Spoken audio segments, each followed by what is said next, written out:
Critics of the Church of Jesus Christ of Latter-day Saints love to make claims that the Church has made changes to practices, policies, and doctrines due to outside pressure. The apparent point is that the Church leadership is weak and they are not guided by actual revelation by God but by money or other things. One issue that occasionally arises is that the IRS threatened to take away the tax-exempt status of the Church if they did not give the priesthood to black members prior to 1978. Is this really true? This presentation is not about whether the issue of denying black members the priesthood was right or wrong. That is a discussion for another time. This discussion is whether the U.S. government itself could play any role in the discussion at all. I will address this claim first by appealing to reason or common sense that informed American citizens should have. Questions to think about is: what is the government role in religion in the United States? Does government play any role or have legal or rightful jurisdiction over doctrines, practices, or policies of any religion in the United States? Does the First Amendment grant power to government to regulate a religion? The First Amendment says in regards to religion, Congress shall make no law respecting an establishment of religion, or prohibiting the free exercise thereof. There are two parts to this.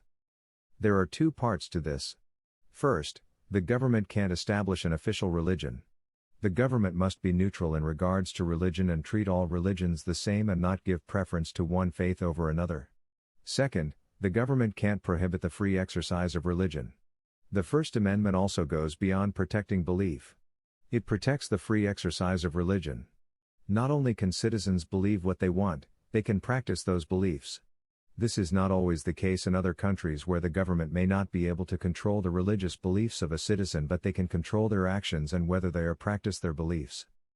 The only real time the government can step in to control or regulate the exercise of religion is if the practice poses a harmful threat to those in the religion or outside of it.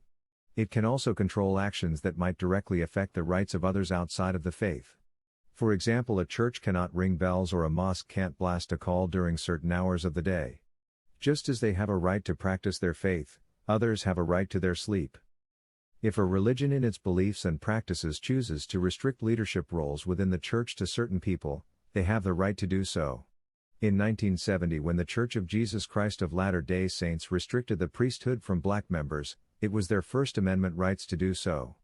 Ordination to the priesthood is not a civil rights issue. The IRS had no right to take any position on the issue, nor did they attempt to stick their nose in the issue. Critics who suggest they did provide no evidence from the IRS regarding it. Nor can they explain why the church and other churches for that matter have not been threatened with loss of tax exemption for denying priesthood ordination to women. Sex discrimination laws apply the same as racial ones. The same goes to same-sex marriage. Neither the IRS nor any government agency is threatening any religion on their refusal to perform, accept, or recognize same-sex marriage. They can't because all religions in the U.S. are protected by the First Amendment. The only real claim that sometimes is given is a meeting between President Jimmy Carter and the First Presidency on March 11, 1977. Some claim threat was made by the president at that time.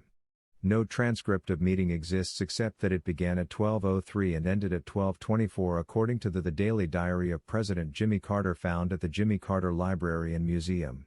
Not only is there no evidence of treat of tax exemption made by President Carter, but 2 months later the church presented President Carter with a book of his genealogy.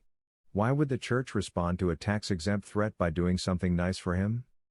The accusation of any tax exemption threat is nonsense. Thank you for your time.